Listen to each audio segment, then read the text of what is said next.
Last week was Gamescom. One of the biggest games that I saw at Gamescom was Metal Gear Solid 5, The Phantom Pain. In fact, we've got the full 22-minute video of that demo up on site. Exclusively on IGN. Exclusively, 1080p, 60 frames per second. Your eyes will not believe what they're seeing.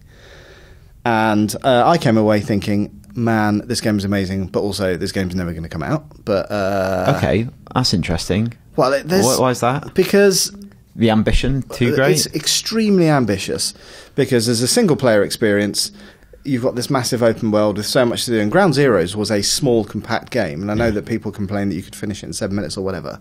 That defeats the point But of the this game, is on a much, much grander scale. And then you've got the whole multiplayer component, which we'll speak about in a minute. But, I can't imagine that game is going to come out before Christmas 2015. I just can't see it. But anyway. So you do think it's going to come out there? Well, I do, but not. I don't want somebody quoting you out of context. Alex Simmons. I might be dead by the time it comes out. Bloody hell! Oh, no. That's something you've not told us. Jesus. Yeah, I wanted to do it on this podcast. Oh, God, I've got a rash. But you liked what you saw. I loved it. I absolutely loved it. So you've seen most of it. Yeah, I got 5 minutes in and then someone took my computer away just now. That's the kind of neighbourhood. That's what goes on at IGN. Neighbourhood that we work in. At least you've got a computer. And you've seen it all? Yes. Yeah. So the first part of the demo is what they showed last week on Twitch, which is the same demo from E3, but from demonstrating how you can play it in different ways. So they played it at night rather than during the day. But one of the clever things about the game is that the AI learns. So if you go through the game taking people out with headshots, then later on in the game, all the enemy troops start wearing helmets to prevent you from doing those one-shot kills in the heads. That's clever. Also, if you shoot them in the chest, wear body armour, etc., etc. So you've got to continue mixing up your game and doing all that stuff. They showed off the cardboard box, which I think... I like the idea that the cardboard box is upgradable, which sounds a bit ridiculous if you don't know Metal Gear. But one of the things is you unfold it to be like a full-length picture of a woman in a bikini, and these highly specialised trained troops who are smart enough to put on helmets when you do headshots look at it and go, oh, yeah, and then like slobber and basically giving you enough time to take they run them out. towards you and you can just like punch them in the balls. But the thing is, Metal Gear has always tread that very fine line between the absolute ridiculous and eccentric, and also the very serious, because Ground Zeroes is about like rendition and torture and teenage rape and like underage rape and all this great, very serious issues. But also it will find a place for stuff like that. Yeah, and at like the opening of the demo, it had Snake riding in a horse. You've got this Jeep patrol coming towards you. So he orders the horse to curl off the fat one, rides off. The Jeep skids on the turd, giving him enough time to go in, attach a parachute, and lift it up into the sky. It's bizarre. Is that everything you wanted from a game when you were 10? Awesome. It is awesome. I think that's the point. Like, I think Kojima knows that video games are inherently ridiculous in some sense. They can treat serious issues if they want to. I just think some people find that very uneasy. The bikini stuff is probably a step too far. Yeah, in my eyes. But anyway. Okay, shall we get onto the multiplayer stuff? Yeah, so you're going through the single-player experience. It's very much like Peace Walk in that any kind of resource you find, whether it's a Jeep or whether it's a troop or anything like that, you can attach what is called this Fulton recovery system, which is a parachute that lifts them up into the sky. It's like the Skyhook, isn't it? Yeah. Dark Knight. Takes them back to your base. So if you recruit high-level scientists or this, that, and the other, you can develop different weapons and this, that, and the other.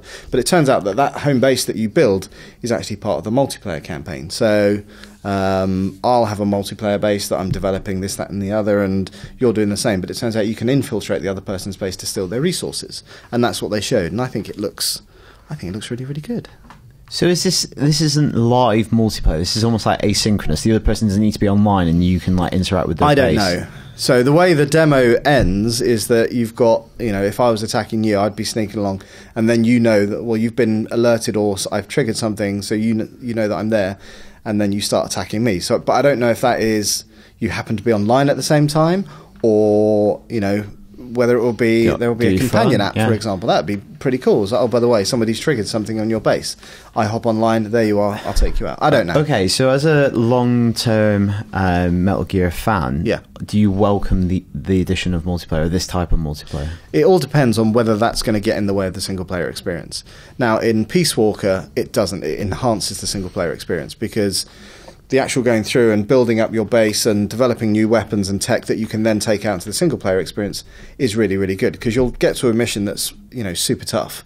And, what you really need is a high-powered sniper rifle, blah, blah, blah. You haven't got one. You can go back to previous missions, go and search for high-level scientists or R&D people that will give you that kit to then go back and do it well. I like that idea.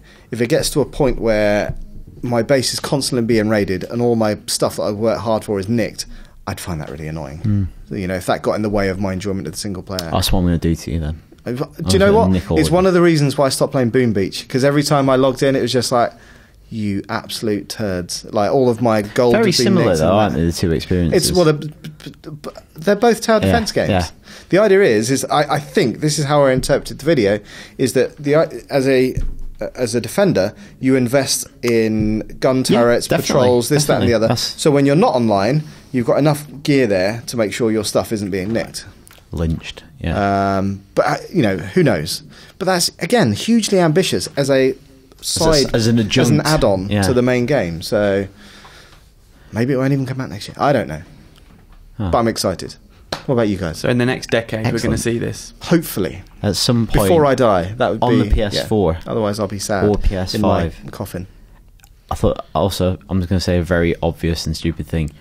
It looks amazing. It does look absolutely beautiful. Yeah. Like, it looks incredible, like the animations. Yeah. Everything about Ground Zeroes, I loved. Yeah. I didn't mind that it is theoretically 7 minutes long. Yeah. I must have played that game for about 8 hours. Absolutely, yeah. And I love the freedom that it has, and it feels in keeping with Metal Gear games of old. Yeah.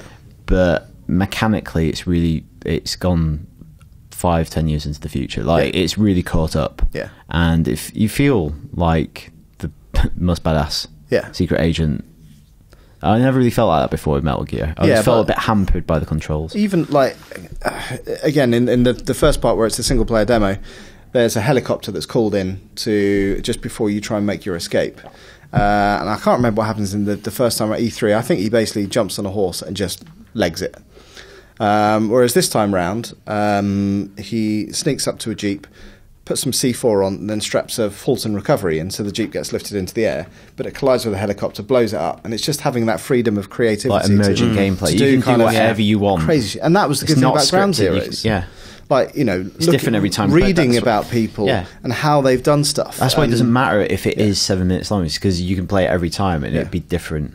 Because they were like, there was apparently a power switch hidden, and that was shut down all the kind of lights across the prison camp, and all that kind of stuff was just very cool. Discovering different ways to play it. So I'm very excited. When do we get to hear him speak?